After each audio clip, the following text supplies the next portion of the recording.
All right, so here's what we're working with. And we welded some of the bucket clamp-on plates to a quick attach plate. I had the tree down. I had to move some logs and stuff. Um, I'll show you that in a minute. But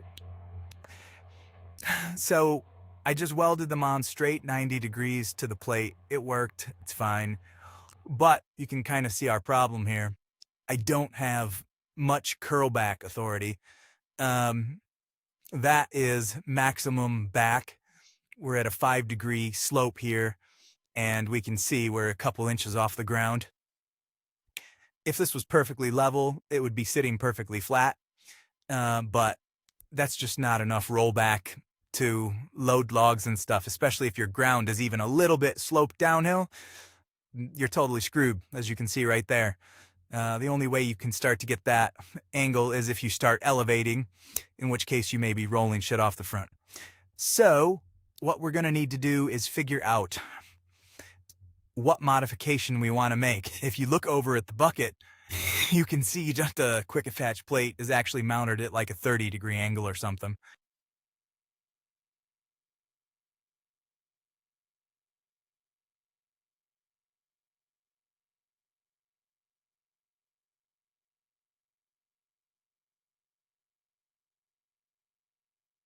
So if I were to weld the forks flat out from that position, that would be 1 inch of my 5.5-inch ram travel, which would be plenty of curl authority, but then we're into that backing plate problem. Um, it's kind of too much, I think, for that. So I think we're just going to have to cut and bend those forks just to give them a tweak. And I'm not going to get as much as I want, but enough to be functional. All right, so after spending a couple hours in CAD and 3D printing this, I've determined with very complex mathematical calculations that I am going to try taking out a wedge. So I came in at 45 and then I did 3/4 of an inch. I'm going to cut that wedge out, bend it up, and then we will see how much our forks go up at the front. All right, so we got it set up on our coordinate measuring machine when we're taking distances. So it looks like we'll get about 4.5 inches of break at the lowest angle, which I'm going to deem as acceptable. All right, so we laid them out with the paint pen, and then we traced them with the grinder, so I have a nice clean line to follow. I'm going to cut them with the plasma. Little awkward. Kind of want to use the lift table, but I got to get the air conditioner fixed before I do that, and the weld table is still full of shit. So, well, I knew that having to crawl and get my head in there on the ground was going to cost me a little bit of accuracy. But it's okay. That side. Oh, still the light. Oh, my cameraman, fighter him. So, where you can get to it, it's a whole lot easier. I still got to bevel those. But let's see how this works out. All right, so that one was cleaner. I was a little more careful and I was crawling around on the ground. But we are not going any farther until that welding table is cleaned off. We're going to have to do some grinding and fitting and make sure that these both have the exact same angle to that back plate. So I got an idea on how to help with that. So I'm not sponsored or anything, but I got to say, I've had that little plasma cutter for about 10 years now. And it's been a champ. Like, I don't use it a whole lot, right? Like, I'm just going with garage guy. But just that the electronics last a decade is pretty good for $500 or $600. All right, so we're pretty much cleaned up. We still have to bevel. We'll see. I'm gonna hook a ratchet strap up around the table and suck it together. And then I'll have some kind of rod coming up so that as it bends, I'll be able to measure the distance to the table out here. And that'll let me know if these forks are gonna sit right and the plates back evenly. You can really pay somebody to do this, and don't think it's a lot of work. well, not much cost, in parts. It's like $70, $80 plus shipping. So you're going for about 200. It's the same thing with that stupid air conditioner. I'm pretty sure it's only going to be a $20 capacitor to bring a $400+ unit back to life. But a pro won't look at it for him because it's just not worth their time. It adds up too fast at $100 an hour. All right, so we got it strapped down, and these gaps closed up reasonably well. They're totally within Welby tolerance. I had a little bit more of a gap here than I was anticipating. My precision 3D modeling did not reveal that. All right, so if we put our angle gauge on the back plate, it's showing a little bit different, but it's pretty hard to see those small things, and the working end is very far away. So that would be very hard to get the angle right. So we've created another high precision CNC machined layout tool here. It does fit tight, and that's the important part. So I will say there's probably more skill and luck involved in this than other methods, but I'll take it. So if we come all the way out and we measure down, we're still a half an inch off. And that is believable. This one is already tight right here as we pulled it in, and the other ones are not. And I mean, those were just hand cut, so it's not like we have any like oracle of precision here, other than my masterfully created template. So I'm going to go in here with the grinder with a cutoff wheel, and I'm just going to free up a little bit more space, try to get the side to come down just a little bit more, and we'll just keep fucking with it. So we've locked it in with a couple tack welds that I could undo. We're cropped up until we're at 90. And I measured each of these down to the table, and we're at 7 5/8 on both sides. So it looks like I nailed it.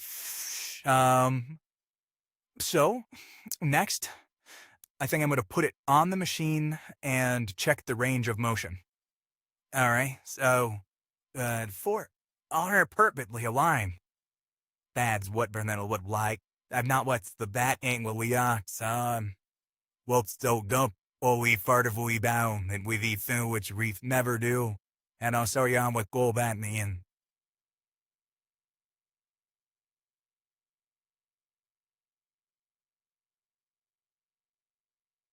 Though, that's reasonable.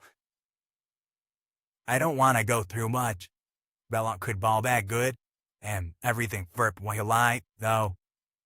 We're ready to well. All right, so we got our tacks in. I wanted a little bit more stability on that plate so it couldn't go anywhere. So we've tacked it up there, and then I put a bolt through the table and welded it to the bolt. That would be easy to undo. I've put a couple backer plates down in there. I think I might actually bevel this a little bit more so I can get in a little bit better. To set the bevel plates, I just tacked them to a piece of rod so I could reach in. This one is for that. Had a little more opening. Then because I'm going to have to go through my tack welds one by one. So I just beveled this and opened that up a little bit. We've had an open root. And when I'm done welding that, what I'm going to do is, actually I've only beveled the outer plate. I can go deeper on that one. Because I want to weld both layers for certain. So even though that top weld looks nice, it's really only biting into the very edge of this top of the tube.